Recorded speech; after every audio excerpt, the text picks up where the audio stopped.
திருவழிபாடு ஆண்டின் பொதுக்காலம் 11வது வாரம் புதன்கிழமை காலை புகழ் மாலை. ஆண்டவரே, எங்கள் இதழ்களை திறந்தருளும், நாங்களும் உம்மை புகழ்ந்திடுவோம்.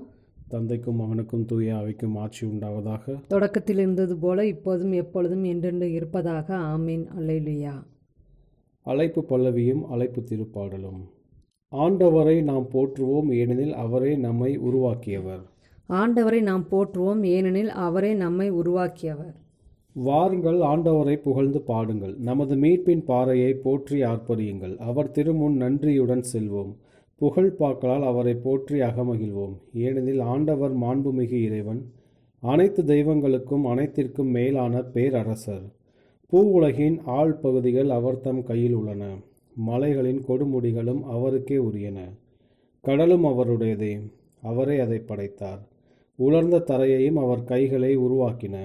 வாருங்கள், தாழ்பணிந்து அவரை தொழுவோம். நம்மை உருவாக்கிய ஆண்டவர் முன் முழந்தாளிடுவோம். அவரே நம் கடவுள், நாமோ அவரது மேய்ச்சலின் மக்கள். நாம் அவர் பேணி காக்கும் ஆடுகள். இன்று நீங்கள் அவரது குரலுக்கு செவி கொடுத்தால் எத்துணை நலம்.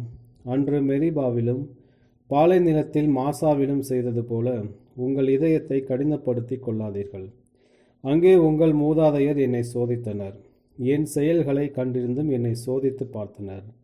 40 ஆண்டளவாய் அந்த தலைமுறை எனக்கு வெறுப்பூட்டியதால் நான் உரைத்தது. அவர்கள் உறுதியற்ற உள்ளம் கொண்ட மக்கள், என் வழிகளை அறியாதவர்கள். எனவே நான் சினமுற்று, நான் அளிக்கும் இலைப்பாற்றியின் நாட்டிற்குள் நுழையவே மாட்டார்கள் என்று ஆணையிட்டு கூறினேன். தந்தைக்கும் மகனுக்கும் தூய ஆவிக்கும் ஆட்சி உண்டாவதாக. தொடக்கத்தில் இருந்தது போல இப்போதும் எப்பொழுதும் என்றென்றும் இருப்பதாக. ஆமீன். ஆண்டவரை நாம் போற்றுவோம், ஏனெனில் அவரே நம்மை உருவாக்கியவர். ஆண்டவரை நாம் போற்றுவோம், ஏனெனில் அவரே நம்மை உருவாக்கியவர். பாசுரம். இரவும் இருளும் கார்முகில் கூட்டமும் தரையில் குழப்பமும் தவறும் கேடும் அகல்க. வானம் ஒளிரும் நேரம் மகிழ்வை அளிக்க வருகிறார் இயேசு. உலகை மூடிய காரிருள் கலைந்தது. பல வகை நிறங்களை கதிரவன் அளித்தது. மனத்துள் மண்டிய இருளும் அகன்றது. அனைத்தும் நடந்தது ஆண்டவர் செயலே. உம்மையே சிக்கென பற்றுவோம் கிறிஸ்துவே. உம்மை பணிந்து கண்ணீர் உகுத்து நன்மனத்துடன் வேண்டுகிறோமே. எம் உள உணர்வை ஆட்கொள்வீரே. எம் குறைகள் கவலைகள் எல்லாம் உமது ஒளியால் ஒளிந்து விடுக. உமக்கும் தந்தையுடன் ஆவியாருக்கும் சமமாய் மாற்றி என்றும் ஆகுக. ஆமீன். ஆண்டவரே, உம் அடியானின் மனதை மகிழ செய்யும், ஏனெனில் உம்மை நோக்கி என் உள்ளத்தை உயர்த்துகின்றேன். ஆண்டவரே, உம் அடியானின் மனத்தை மகிழச் செய்யும், ஏனெனில் உம்மை நோக்கி என் உள்ளத்தை உயர்த்துகின்றேன். ஆண்டவரே, எனக்கு செவி சாய்த்து பதிலளியும், ஏனெனில் நான் எளியவனும் வறியவனும் ஆவேன். என் உயிரை காத்தரலாம், ஏனெனில் உன்மீது நான் பற்றுடையவன். உம் அடியானை காத்தரலாம், நீரே என் கடவுள். உன்மீது நான் நம்பிக்கை கொண்டுள்ளேன். என் தலைவரே, என்மேல் இரக்கமாயிரும், ஏனெனில் நாள் முழுவதும் உம்மை நோக்கி மன்றாடுகிறேன். உம் அடியானின் மனதை மகிழ செய்யும். என் தலைவரை, உம்மை நோக்கி என் உள்ளத்தை உயர்த்துகின்றேன். ஏனெனில் என் தலைவரே, நீ நல்லவர், மன்னிப்பவர், உம்மை நோக்கி மன்றாடும் யாவருக்கும் பேரன்பு காட்டுபவர். ஆண்டவரை, என் வேண்டுதலுக்கு செவிகொடும். உம் உதவியை நாடும் என் கூக்குரலை கேட்டறலும். என் துன்ப நாளில் உம்மை நோக்கி மன்றாடுவேன், நீரும் எனக்கு பதிலளிப்பீர். என் தலைவரை, தெய்வங்களுள் உமக்கு நிகரானவர் எவரும் இலர். உம் செயல்களுக்கு ஒப்பானவை எவையும் இல்லை. என் தலைவரை, நீர் படைத்த மக்கள் இனத்தார் அனைவரும் உம் திருமுன் வந்து உம்மை பணிவர். உமது பெயருக்கு மாட்சி அளிப்பர், ஏனெனில் நீ மாட்சி மிக்கவர். வியத்தகு செயல்கள் புரிபவர், நீர் ஒருவரே கடவுள். ஆண்டவரை, உமது உண்மைக்கேற்ப நான் நடக்குமாறு உமது வழியை எனக்கு கற்பியும். உமது பெயருக்கு அஞ்சுமாறு என் நெஞ்சை ஒருமுகப்படுத்தும். என் தலைவரை, என் கடவுளை, என் முழு இதயத்தோடு உம்மை புகழ்வேன். என்றென்றும் உமது பெயரை மாட்சிப்படுத்துவேன், ஏனெனில் நீர் என் மீது காட்டிய அன்பு மிக பெரிது. ஆழமிகு பாதாளத்தினின்று என் உயிரை விடுவித்தீர். இறைவா, செருக்குற்றோர் எனக்கு எதிராக எழுந்துள்ளனர். கொடியோர் கூட்டம் என் உயிரை பறிக்க பார்க்கின்றது. அவர்களுக்கு உம்மை பற்றிய நினைவே இல்லை. என் தலைவரே, நீரோ இரக்கமிகு இறைவன், அருள் மிகுந்தவர், விரைவில் சினமுறாதவர், பேரன்பும் சொல்லுறுதியும் பெரிதும் கொண்டவர். என்னை கண்ணோக்கி என் மீது இரங்கும். உம் அடியானுக்கு உம் ஆற்றலை தாரும். உம் அடியாளின் மகனை காப்பாற்றும். உம் நன்மைத்தனத்தின் அடையாளம் ஒன்றை எனக்கு காட்டியறலும்.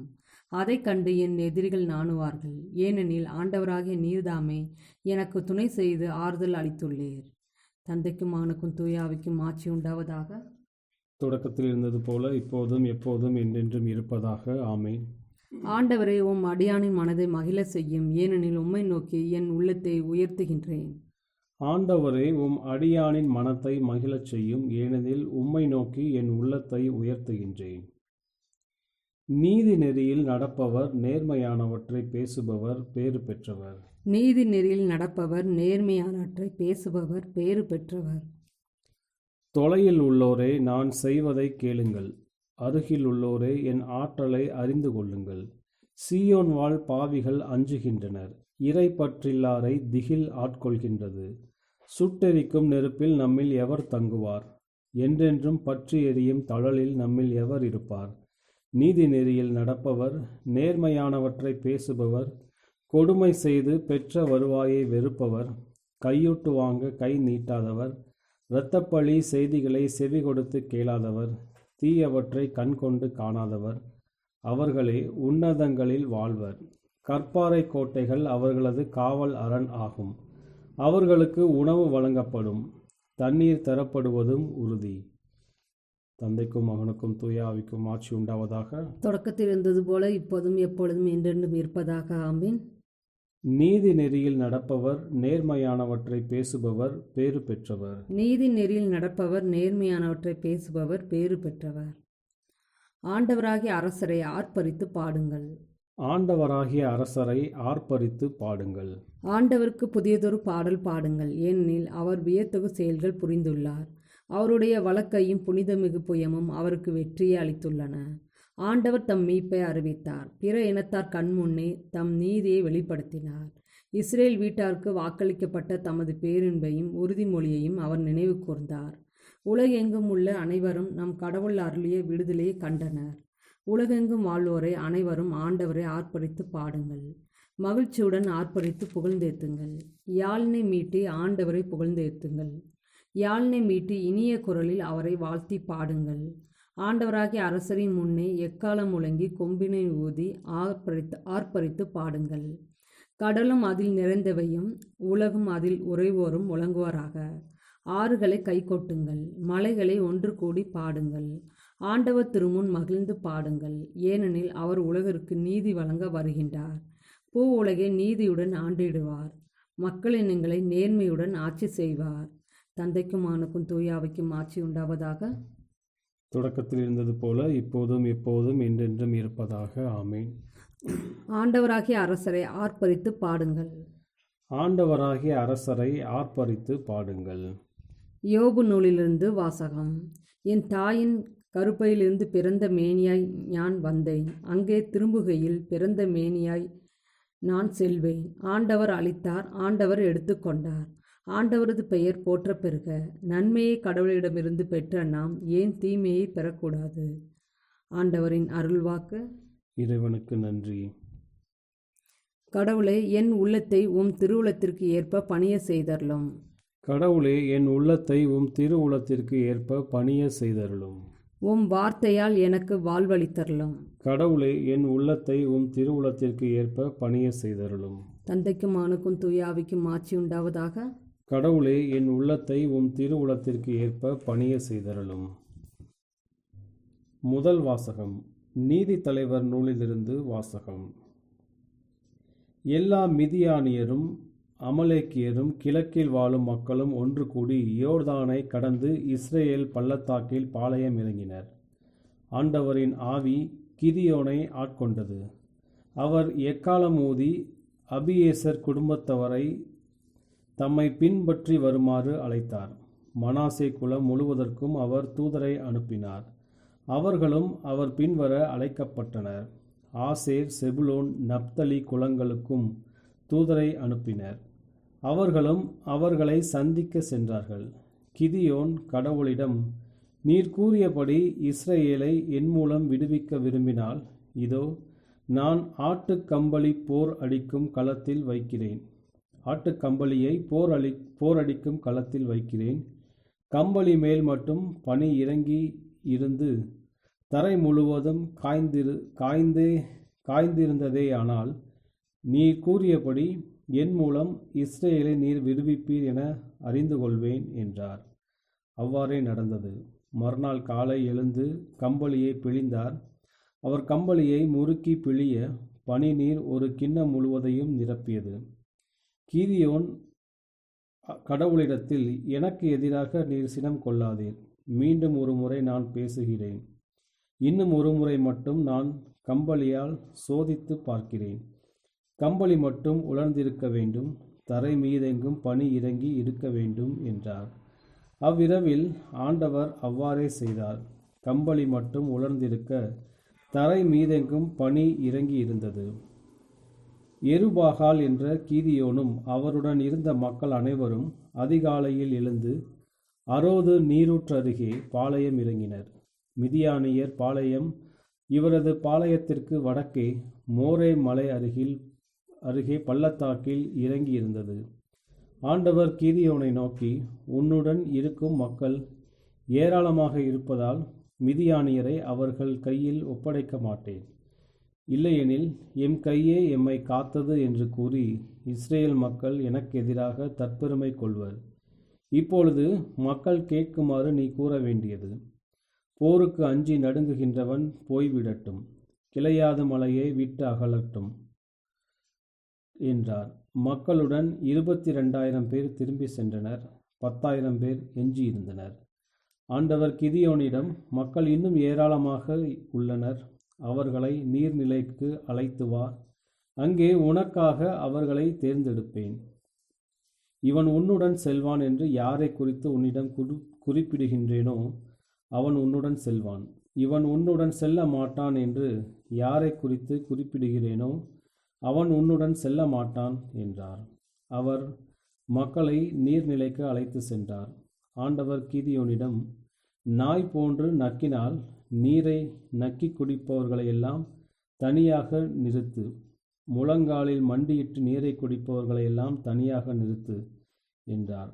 நாக்கினால் நக்கி குடித்தவர்களின் எண்ணிக்கை 300. மற்ற மக்கள் அனைவரும் நீர் அருந்த முழங்கால் மண்டியிட்டனர். ஆண்டவர் கிதியோனிடம், நக்கி குடித்த 300 பேர் மூலம் நான் உங்களை விடுவிப்பேன். நான் மிதியானியரை உன் கையில் ஒப்படைப்பேன். மற்ற எல்லா மக்களும் தமக்குரிய வீடுகளுக்கு செல்லட்டும் என்றார். அந்த 300 பேர் தங்கள் கைகளில் உணவுப் பொருட்களையும் தங்கள் எக்காலங்களையும் எடுத்து கொண்டனர். அவர் மற்ற எல்லா இஸ்ரேலையும் அவர்கள் கூடாரத்திற்கு அனுப்பிவிட்டு அந்த 300 பேரை தம்முடன் நிறுத்தி கொண்டார். மிதியானியரின் பாளையம் அவர் இருந்த இடத்திற்கு கீழே பள்ளத்தாக்கில் இருந்தது. அவர் 300 பேரையும் 3 பிரிவாக பிரித்தார். அவர்கள் அனைவரின் கையிலும் எக்காலங்களையும் காலி பானைகளையும் அந்த பானைகளுக்குள் வைக்க நெருப்பு பந்தங்களையும் கொடுத்தார். அவர்களிடம் அவர், என்னை பார்த்து நான் செய்வது போல செய்யுங்கள். நான் பாளையத்தின் எல்லை காவல் வரை செல்வேன். நான் செய்வது போல நீங்களும் செய்யுங்கள். நான் எக்காலம் ஊதுவேன். நானும் என்னோடு உள்ளவர்களும் ஊதும் பொழுது நீங்கள் அனைவரும் பாளையத்தை சுற்றிலும் ஊதிக்கொண்டு ஆண்டவருக்காக, கிதியோனுக்காக என்று கூறுங்கள் என்றார். நள்ளிரவு காவல் தொடங்கும் நேரத்தில்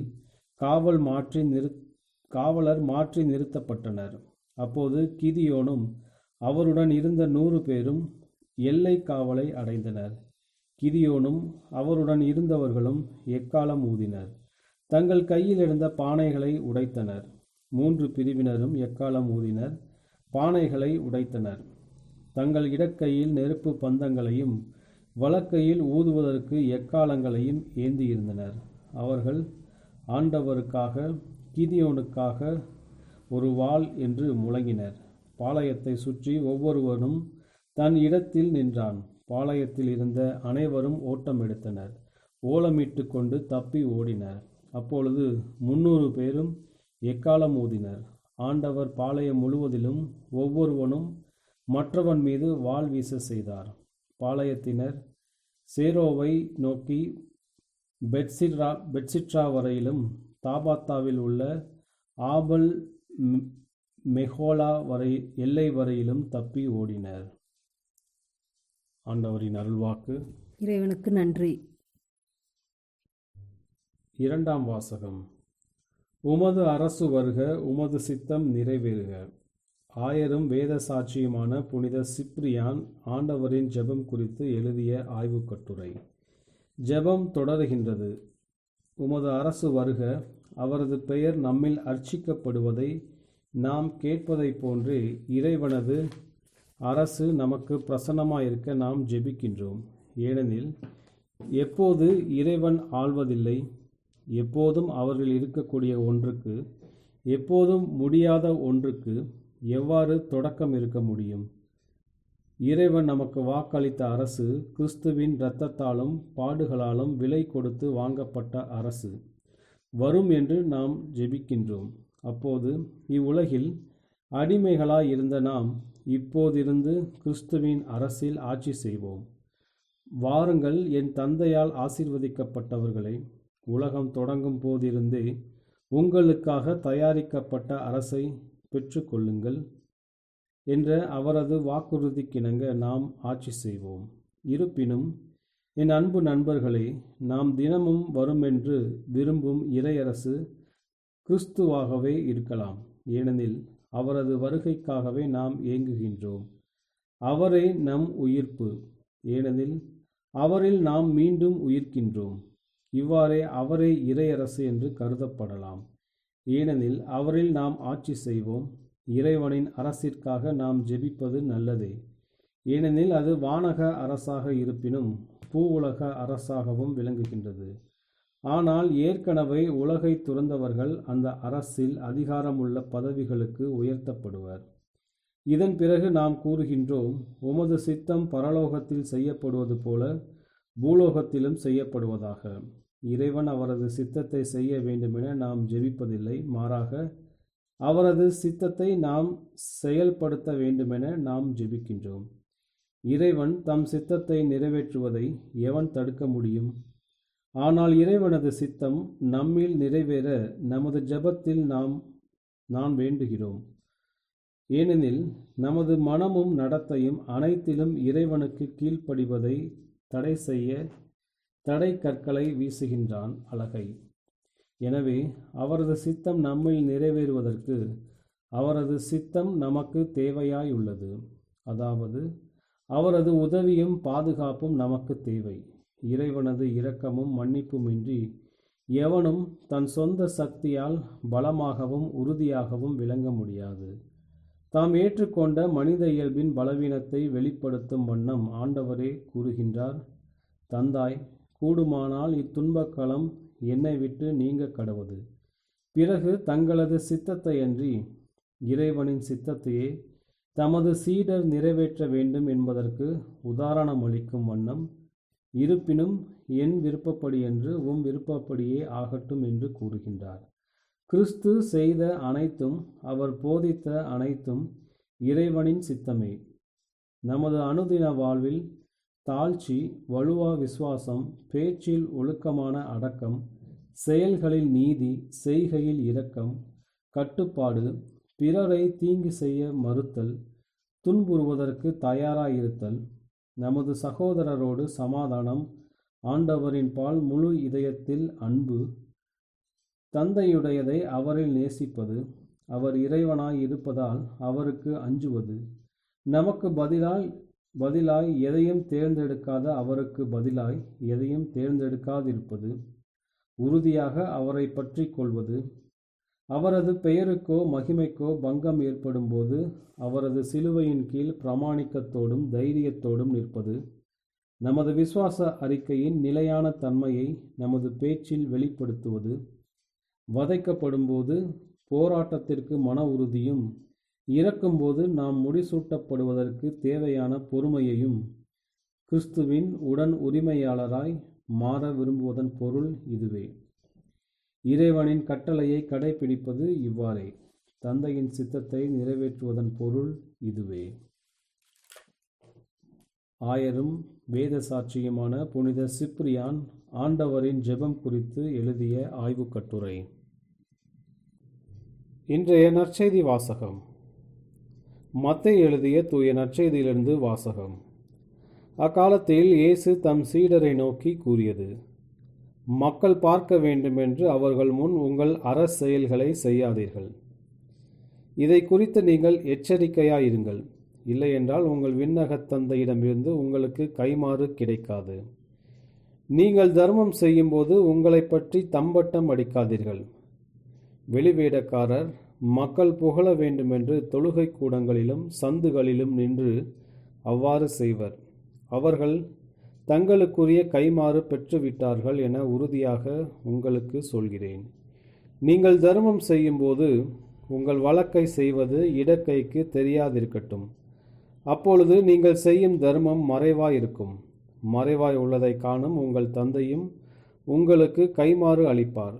நீங்கள் இறைவனிடம் வேண்டும் பொழுது வெளிவேடக்காரரைப் போல் இருக்க வேண்டாம். அவர்கள் தொழுகை கூடங்களிலும் வீதியோரங்களிலும் நின்று கொண்டு மக்கள் பார்க்க வேண்டுமென இறைவேண்டல் செய்ய விரும்புகிறார்கள். அவர்கள் தங்களுக்குரிய கைமாறு பெற்றுவிட்டார்கள் என உறுதியாக உங்களுக்கு சொல்கிறேன். ஆனால் நீங்கள் இறைவனிடம் வேண்டும் பொழுது உங்கள் உள்ளறைக்கு சென்று கதவை அடைத்து கொண்டு மறைவாய் உள்ள உங்கள் தந்தையை நோக்கி வேண்டுங்கள். மறைவாய் உள்ளதை காணும் உங்கள் தந்தையும் உங்களுக்கு கைமாறு அளிப்பார். மேலும் நீங்கள் நோன்பு இருக்கும்போது வெளிவேடக்காரரைப் போல முகவாட்டமாய் இருக்க வேண்டாம். தாங்கள் நோன்பு இருப்பதை மக்கள் பார்க்க வேண்டுமென்றே அவர்கள் தங்கள் முகங்களை விகாரப்படுத்திக் கொள்கிறார்கள். அவர்கள் தங்களுக்குரிய கைமாறு பெற்றுவிட்டார்கள் என உறுதியாக உங்களுக்கு சொல்கிறேன். நீங்கள் நோன்பு இருக்கும்போது உங்கள் தலையில் எண்ணெய் தேய்த்து முகத்தை கழுவுங்கள். அப்போது நீங்கள் நோன்பு இருப்பது மனிதருக்கு தெரியாது. மாறாக மறைவாய் இருக்கிற உங்கள் தந்தைக்கு மட்டும் தெரியும். மறைவாய் உள்ளதை காணும் உங்கள் தந்தையும் உங்களுக்கு ஏற்ற கைமாறு அளிப்பார். ஆண்டவரின் அருள்வாக்கு. கிறிஸ்துவே உமக்கு புகழ். சக்கரியாவின் பாடலும் முன்மொழியும். ஆண்டவரே, எங்களுக்கு உமது இரக்கத்தை காட்டியறலும், உமது தூய உடன்படிக்கையை நினைவு கூர்ந்தருளும். ஆண்டவரே, எங்களுக்கு உமது இரக்கத்தை காட்டியருளும், உமது தூய உடன்படிக்கையை நினைவு கூர்ந்தருளும். இஸ்ரேலின் கடவுளாகிய ஆண்டவரை போற்றுவோம். ஏனெனில் அவர் தம் மக்களை தேடி வந்து விடுவித்தருளினார். தம் தூய இறைவாக்கின வாயினார் தொடக்கம் முதல் அவர் மொழிந்தபடியே அவர் தம் ஊழியராகிய தாவீதின் குடும்பத்தில் வல்லமையுடைய மீட்பர் ஒருவர் நமக்காக தோன்ற செய்தார். நம் பகைவரிடந்தும் நம்மை வெறுப்போர் அனைவரின் பிடியிலிருந்து நம்மை மீட்பார். அவர் நம் மூதாதையருக்கு இரக்கம் காட்டி தமது தூய உடன்படிக்கையை நம் தந்தையாகிய ஆபிரகாமுக்கு அவர் இட்ட ஆணையையும் நிறைவேற்ற நினைவு கூர்ந்தார். இவ்வாறு நாம் பகைவரின் பிடியிலிருந்து விடுவிக்கப்பட்டு தூய்மையோடும் நேர்மையோடும் வாழ்நாள் எல்லாம் அச்சமின்றி அவர் திருமுன் பணி செய்யுமாறு வழிவகுத்தார். குழந்தாய், நீ உன்னத கடவுளின் இறைவாக்கின எனப்படுவாய். ஏனெனில் பாவ மன்னிப்பால் வரும் மீட்பை அவர் தம் மக்களுக்கு அறிவித்து ஆண்டவருக்கான வழியை செம்மைப்படுத்த அவர் முன்னே செல்வாய்.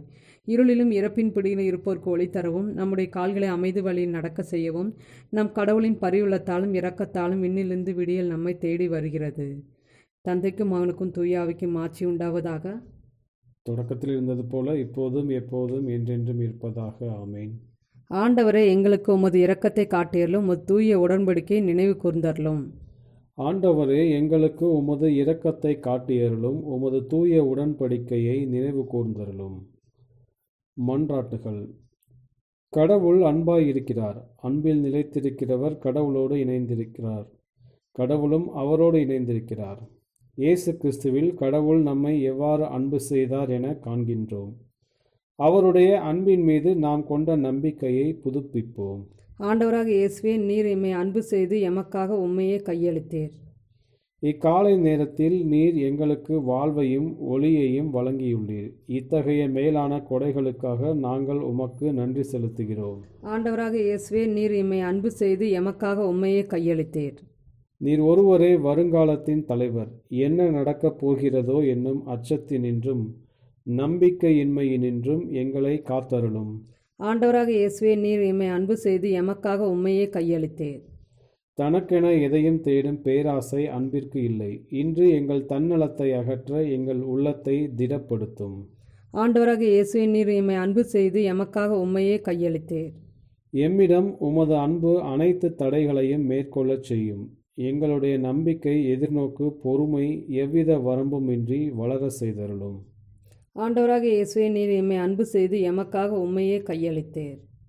நம்முடைய தனிப்பட்ட மன்றாட்டுகள். ஆண்டவரின் இறைவேண்டல். விண்ணுலகில் இருக்கிற எங்கள் தந்தையே, உமது பெயர் தூயது என போற்றப் பெறுக. உமது ஆட்சி வருக. உமது திருவுளம் விண்ணுலகில் நிறைவேறுவது போல மண்ணுலகிலும் நிறைவேறுக. எங்கள் அன்றாட உணவை இன்று எங்களுக்கு தாரும். எங்களுக்கு எதிராக குற்றம் செய்வோரை நாங்கள் மன்னிப்பது போல எங்கள் குற்றங்களை மன்னியும். எங்களை சோதனைக்கு உட்படுத்தாதையும் தீமையிலிருந்து எங்களை விடுவித்தருளும். கிறிஸ்துவின் சமாதானம் உம் ஆன்மாவோடு இருப்பதாக. இறுதி மன்றாட்டு. ஆண்டவராகிய கடவுளே, உமது ஞானத்தில் எங்களை படைத்து உம் பராமரிப்பால் எங்களை ஆண்டு நடத்துகிறீர். உமது தூய ஒளியால் எங்கள் இதயத்தின் உள் ஆழத்தை ஊடுருவி அருளும். அதனால் எங்கள் வாழ்வு எப்போதும் உமக்கு உண்மையுள்ள பணியாக அமைவதாக. உம்மோடு தூய ஆவியின் ஒன்றிப்பில் இறைவனாய் என்றென்றும் வாழ்ந்து ஆட்சி செய்கின்ற எங்கள் ஆண்டவரும் உமது திருமகனுமாகிய இயேசு கிறிஸ்து வழியாக உம்மை மன்றாடுகிறோம். ஆமீன். ஆண்டவர் நம்மை ஆசீர்வதித்து தீமையில் அனைத்திலிருந்து பாதுகாத்து நிலை வாழ்வுக்கு அழைத்துச் செல்வாராக. ஆமீன்.